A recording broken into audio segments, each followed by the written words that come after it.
Kamulyan jroning panandhang.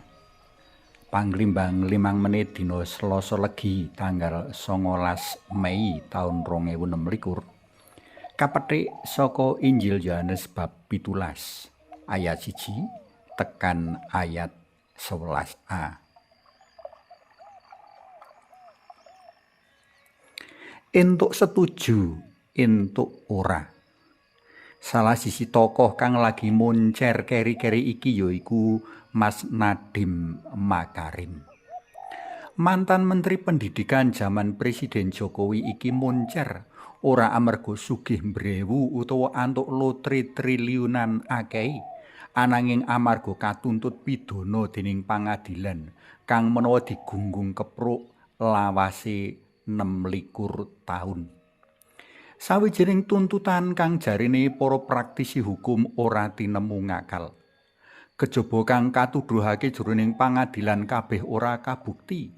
Tuntutan iki luwih-luwih tinimbang paukumane wong kang gawe raja pati. Ing kahanan kang jarine wong akeh dijolimi negara iki, panjenengane banjir dukungan saka masyarakat. Masyarakat mligine para juru karya Gojek padha bengok ora padha nglilakake menawa wong sing kejaba kondang jujur nanging uga wis nyumadikake panggawean kanggo maewu-ewu wong iki kakunjara.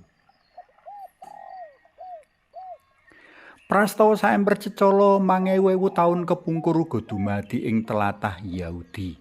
Gusti Yesus jroning waosan dina iki uga ngarani panandhang enggo seda sinalip kang bakal panjenengane adepi minangka prastawa kamulyan.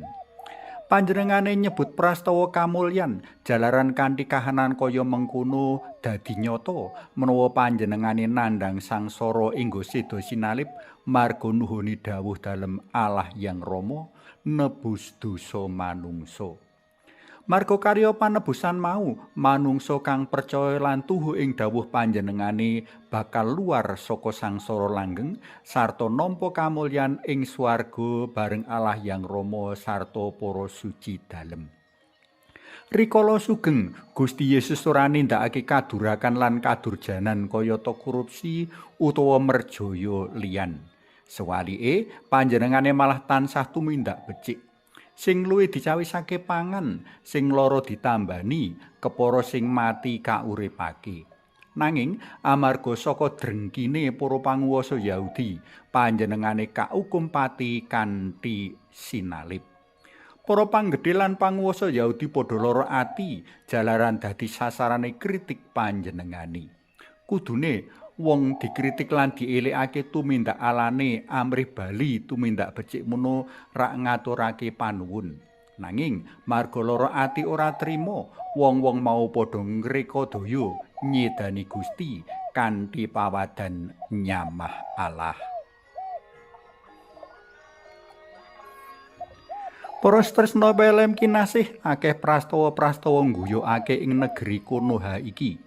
Sing jujur ajur, sing korupsi padha lungguh kursi panguwasa.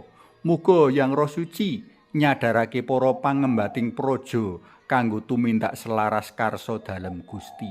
Muga Pak Nadiem lan wong-wong kang nangsipe kaya Gusti Yesus marga kakaningaya dening para panegak hukum tanpa nurani pikantuk kekuatan saka Yang Roh Suci. Prayoga padha kita dongakake uga para priyagung kang dadi tumbal kasrakaning para panggedhe bangsa kita iki.